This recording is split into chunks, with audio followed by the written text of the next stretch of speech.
A flower macro becomes stunning when every petal edge feels crisp and textured.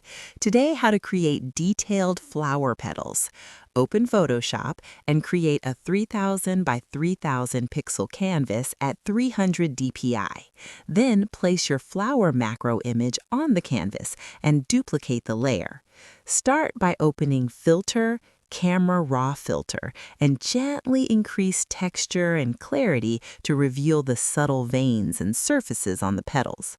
Next, duplicate the image layer and apply Filter, Other, High Pass with a radius of about 1.8 to 2.2 pixels. Then switch the blend mode to soft light so the details